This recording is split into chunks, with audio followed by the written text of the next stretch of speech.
யாமறிந்த குடும்ப நண்பர்கள் அனைவருக்கும் வணக்கம். இப்போ நம்ம பார்க்க இருக்க பதிவு வந்து பார்த்தீங்கன்னா சிரவணம். இந்த சிரவண நட்சத்திரம் இந்த வாட்டி வந்து பார்த்தீங்கன்னா ஞாயிற்றுக்கிழமையில் வருது. அதாவது சனிக்கிழமை ஈவினிங் ஆரம்பிக்குது, ஆனால் ஞாயிற்றுக்கிழமையில் வருது. ஆவணி மாதத்தில் வர சிரவணம் வந்து மிக விசேஷமான ஒரு திருவோணம். அதாவது சிரவணம்ன்றது திருவோணம். என்ன அப்படின்னு பார்த்தீங்கன்னா, இந்த திருவோணம் வந்து வாமன அவதாரத்தை குறிக்கிறது. பெருமாளின், அதாவது ஸ்ரீமன் நாராயணரோட தசாவதாரத்தில் வந்து 5வது அவதாரமான வாமன அவதாரத்தை வந்து குறிக்குது. இது மகாபலிக்காக எடுக்கப்பட்ட அவதாரம்.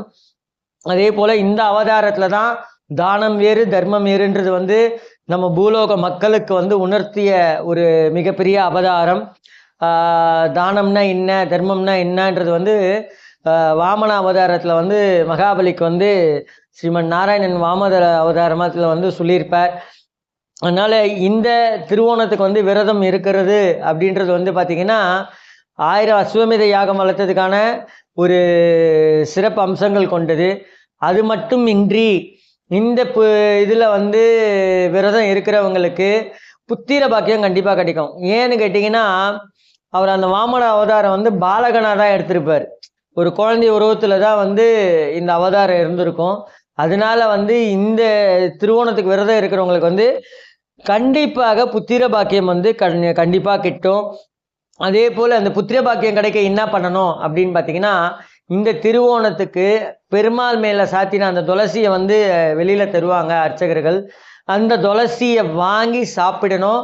சாப்பிடும்போது முழு மனதாக எனக்கு புத்திர பாக்கியம் வேண்டும் என்று நம்பிக்கையோடு அந்த துளசியை வாங்கி சாப்பிட்டீங்கன்னா கண்டிப்பாக உங்களுக்கு புத்திர பாக்கியம் வந்து கிட்டும். அதில் எந்த ஒரு மாற்று கருத்தும் இல்லை. இதில் 2வது ஒரு விஷயம் சொல்கிறேன். அதே போல் இழந்த எல்லாவற்றையும் திரும்ப பெறக்கூடிய ஒரு விரதம் வந்து இந்த திருவோண விரதம். அதாவது 16 செல்வங்கள் கிடைக்கக்கூடிய ஒரே விரதம் வந்து இந்த திருவோண விரதம். ஆவணி மாதத்தில் வர இந்த திருவோண விரதம். இந்த 16 செல்வங்கள் இந்த திருவோண விரதத்தில் ஸ்ரத்தியா விரதம் இருந்து வரவங்களுக்கு இழந்த எல்லாவற்றையும் வந்து திரும்ப பெறக்கூடிய ஒரு பாக்கியம் கிடைக்கும். அதே போல் உப்புலியப்பன் வந்து இந்த தினத்தில் தான் வந்து மகாலட்சுமியின் சொரூபமான பூமாதேவியை பெண் கேட்டு சென்ற நாள். அதாவது இந்த திருவோண நட்சத்திரத்தை அன்றைக்கி தான் வந்து உப்புலியப்பர் என்ன பண்ணியிருப்பார், மகாலட்சுமியின் சொரூபமான பூமாதேவியை பெண் கேட்டு சென்ற நாள் வந்து இந்த திருவோணம். ஸோ அந்த திருவோணத்தில் வந்து அதே போல் அந்த திருவோணத்தில் வந்து மார்க்கண்டேய மகரிஷியின் மகளான பூமாதேவியை கரம் பிடித்து, அதாவது திருமணம் செய்த நாளும் இதே திருவோணம் தான். அதனால இந்த திருவோணத்தில் வந்து பார்த்திங்கன்னா இந்த திருமண தடை இருக்கிறவங்களுக்கு வந்து இந்த திருமண தடை நீங்கக்கூடிய ஒரு மிகப்பெரிய நாள்.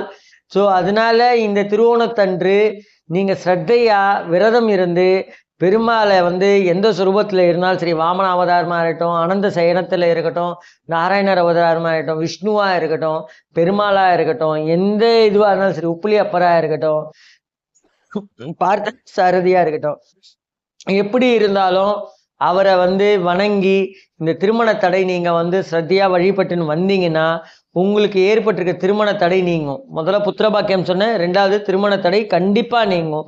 அஸ்வமேத யாகத்தை பற்றி நான் முன்னாடியே சொல்லிட்டேன். அதே போல் இந்த விரதத்தை அனுசரித்து வரவங்களுக்கு 16 செல்வங்கள் நான் கண்டிப்பாக சொல்கிறேன். 16 செல்வங்கள் கண்டிப்பாக கிடைக்கும். அதில் எந்த ஒரு மாற்று கருத்தும் இல்லை. ஆனால் நம்ம ஸ்ரத்தையோட நம்பிக்கையோட விரதம் இருந்து கொண்டு வந்தால் மட்டுமே தான். ஒருத்தவங்க சொல்கிறாங்கன்றதுக்காக ஒரு ஃபார்மாலிட்டிக்காக விரதம் இருந்தால் 10 பைசா பலன் கிடையாது. முழு மனத்தோடு ஸ்ரத்தையோடு இருந்தீங்கன்னா உங்களுக்கான பலன் கண்டிப்பாக கிடைக்கும். நம்பிக்கையோடு இருங்க, கண்டிப்பாக அந்த பலன் வந்து உங்களுக்கு வந்து சேரும். நன்றி, வணக்கம். மற்றும் ஒரு நற்பதிவில் சந்திப்போம்.